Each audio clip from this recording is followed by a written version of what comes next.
But aside from the stuff that you've said, I mean, from the stuff that you've actually said, the things like you do like to parade your wealth, you know, and you are someone who has come from a poor background, and the purchasing the Lord of the Manor of Brighton, you must have known that they were going to totally repent you for that. And why?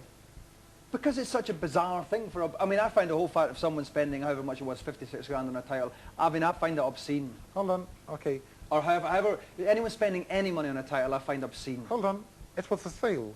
Mm-hmm. It was for sale. This was an item for sale. Mm-hmm. Okay, I bought it. Anyone else could have bought it. But it's nothing, it's not anything. No, but it's not going to do any good to the world you have in that. You could have given that money to a homeless shelter or something like that. That's from your point of view. Anyway, I think this should be pointed out at this point in time, that when I bought this title, I didn't go and purchase it. I purchased it through a person who worked for me. And no one was supposed to know about this lordship I was buying. And I bought it for a particular reason. Yeah. And that reason had nothing to do with anybody else, and it was only to do with the fact that I wanted to pay respect to the ancestors that I'll never be able to acknowledge. Okay. And it was purely that. Mm-hmm. In the Doomsday Book, the Lord of the Manor was due 4,000 herring from his subjects who had cattle, land, you know, livestock, and so on and so forth. He was due 18 villages, 5.5 hide of cow, 3 plows, 4,000 herring. He was also due 1 slave. Okay. Now that when I read that in the Doomsday Book, they said the reasons you can buy this lordship. I mean, okay, Queen Elizabeth I owned it. You had Henry VIII actually owned this lordship. I mean, as far as historical meaning is concerned, it's a very good piece, put it that way. But when I read this, the fact that he was due 1 slave, metaphorically, being the way I am, okay, if I could free that slave, so if we were 800-900 years back, okay, and I was Lord of the Manor, then I would be able to free that slave. And if I could free that slave in a way I could free myself, and that was the reason it was bought. Then we go back into the fact that lordships, they're given to Lord Sainsbury.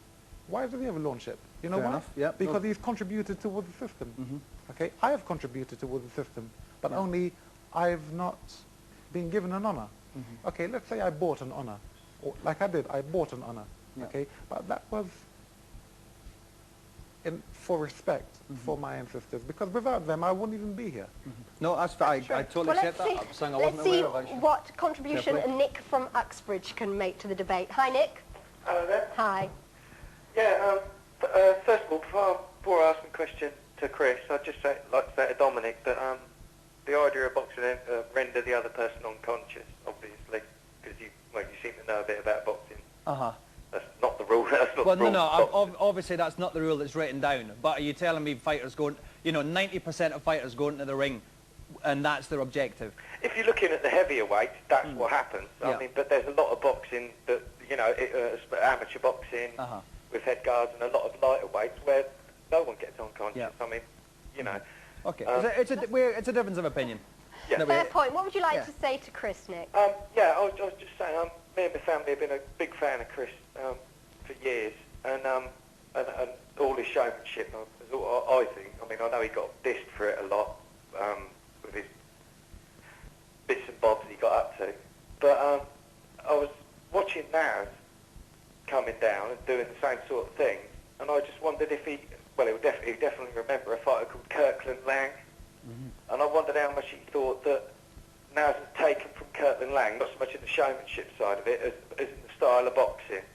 He's like a cross between Kirkland Lang and sort of Doug DeWitt, you know, I think. I must say that I haven't watched Naz that close. I thought he was more of the style of Harold Graham. Yeah. Who he did worship when he was younger. That was his sport boxing hero, wasn't it? Yeah. So I'm no, I don't have much to say on that one, I'm afraid, because Kirkland Lang, Doug DeWitt, I don't know. How highly do you rate Naz as a fighter?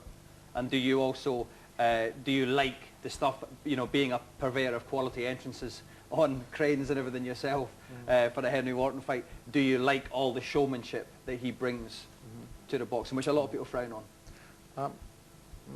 Well, some commentators say it's a bit excessive. I don't. I think it's fantastic. The showmanship is needed. If you have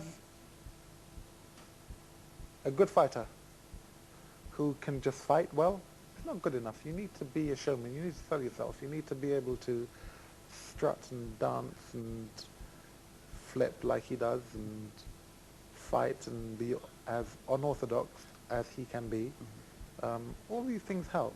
And controversy. If I can just come back to the Tyson thing. In this paradoxical world that we live in, what Tyson did is going to create and generate more awareness of the sport. Controversy is good for boxing, believe it or not. Even though some people have said that there's a massive cloud of shame under the heavyweight division of boxing now, from which it may never recover. That's what a lot of the stuff has been written about. You know, also with the Akinwande, you know, fight as well, with him not offering a punch in anger. You know, you get good fights and you get bad fights, but ultimately, bad fights create controversy, and that's good. Yeah. That's what I have observed over the years. I mean, I think I was a grandmaster of it, actually. I mean, in creating controversy. And it wasn't because fights were necessarily good. It was that something controversial happened. I didn't do enough, or I posed too much, or I strutted too much. Or, you know, you have 4 stinkers and you have a good one and everyone's talking again. So, I mean, it goes around in circles. It's all good. And this type of talk, what you hear, boxing may never recover, this has been conjured up by the press. And that's what they do. It sells copy, yeah. Sells copy. And that's all it does, is sell copy. But boxing is as strong as it ever was, if not stronger. Yeah. You know, with the likes of Nazeem, Tyson doing what he did, me coming back into the business.